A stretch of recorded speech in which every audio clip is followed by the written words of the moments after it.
Give us an update on how practice is going. It's going well. We started our AM practices right now. Just kind of working, trying to get our plays down, defensive plays, bunt coverages, first and thirds, and just trying to figure out what we have for the year and trying to put together a starting lineup. The team's going to look a little different this year. Your left side's graduated, and right field, and graduation of one of your relief pitchers.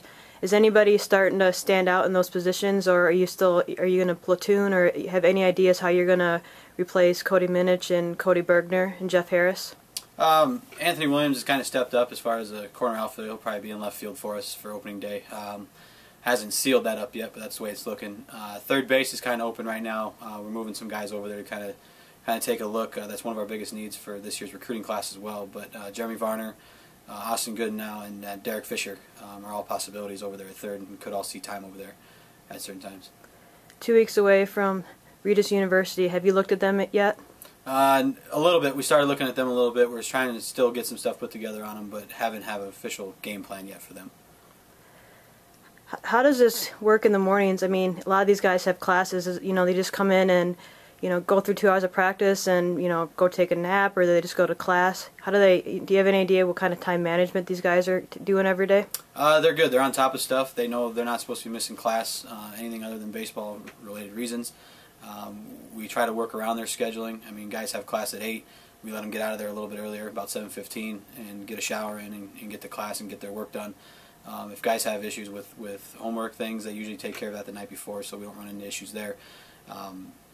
We work around them as best we can with their scheduling for school. You didn't lose much in the pitching rotation. Do you like what you've seen so far? Yeah, we're thin. I mean, it's a deal where our starters are definitely going to have to go deep into games. If we can't get at minimum 5 innings out of them, it's going to be a tough stretch for us any given weekend. Can you talk a little bit about what's motivating the team this year? Last year you guys had probably one of the most devastating losses you can have in the postseason, 14-13, extra innings against Hastings, and this being a transitional year and no opportunity for postseason, what are you guys telling the guys to get them, pumped up for the season? It's basically an internal thing with the players. I mean, I haven't had to tell them too much. They're excited about playing the better competition week in and week out, and it starts with Regis. They're going to be a good program. They're in our future region, and it's a good measuring stick. All year, the guys are just kind of they're excited. They're really excited about this year and this opportunity to kind of jump into that Division II level and see where they stand. Talk a little bit about the schedule. It's been regarded as the hardest schedule probably in the history of the USF baseball program. Yeah, and nothing against the past scheduling. I mean, there's been tough teams that we've played in there, but it's just every week we have somebody that we really need to be ready to go against. I mean, have our game plan as coaches ready, how we're going to pitch people, where we're going to position defenders. All that stuff's got to be kind of on point every single weekend. You can't really go into any weekend thinking that you can throw your number one and you have a fairly easy shot at a W. I mean, we have to go in, and it's going to be 4 games every single weekend where it's going to be tough. It's going to be a grind all year, and we're excited about it.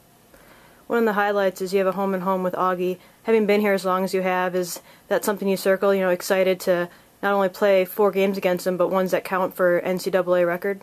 Yeah, guys are definitely excited about that opportunity. There has been times where we couldn't get him on the schedule for various reasons. Then we were able to play them 2 years ago, and we were able to get the sweep against them, which was exciting. It's good for the university. It's good for the town.